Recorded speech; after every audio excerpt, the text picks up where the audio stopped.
BCL ওয়ানডেতে champion হয়েছে central zone. ফাইনালে দাপুটে জয় তুলে নেয় তারা। মিরপুরের শেরেবাংলা জাতীয় ক্রিকেট স্টেডিয়ামে নর্থ জোনকে 5 উইকেটে হারিয়ে শিরোপা ঘরে তোলে তারা।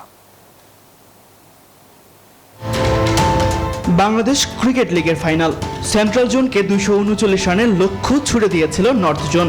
মাঠটা যেহেতু মিরপুর তাই ভয় ছিল, তবে নাইম শেখ ও সাইফ হাসানের দুর্দান্ত ব্যাটিংয়ে শেষ পর্যন্ত শেষ হাসি হেসেছে সেন্ট্রাল জোন।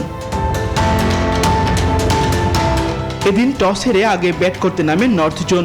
দুই ওপেনার সাবধানে শুরু করলেও বেশি দূর যেতে পারেননি। 22 রানের মাথায় ভাঙে উদ্বোধনী জুটি। সোহান ফেরেন 5 রানে, জুনিয়র তামিমও থামেন 23 রানে। চাপে পড়া দলকে টেনে তোলেন অধিনায়ক নাজমুল হোসেন শান্ত। তাওহিদ হৃদয়ের সঙ্গে গড়েন 52 রানের জুটি। যুক্তরাষ্ট্রের 1 নম্বর জিম চেইন গোল্ড জিম এখন আবারও বাংলাদেশে। বসুন্ধরা আবাসিক এলাকা ও বসুন্ধরা সিটি শপিং মলে। শান্ত 35 রানে থামলেও এক প্রান্ত আগলে রাখেন তাওহিদ হৃদয়। 94 রানের দুর্দান্ত ইনিংস খেলেন এই মিডল অর্ডার ব্যাটার। শেষ দিকে সাব্বিরের 24 ও রিশাদের 16 রানে ভর করে 238 রানে অল আউট হয় নর্থ জোন। 239 রানের লক্ষ্য মিরপুরে অতটাও সহজ নয়, তবে রান তারায় শুরু থেকেই আত্মবিশ্বাসী ছিল সেন্ট্রাল জোন। দ্বিতীয় উইকেটে নাইম শেখ ও সাইফ হাসান গড়ে তোলেন ম্যাচ নির্ধারণী জুটি। দুজনেই তুলে নেন 50।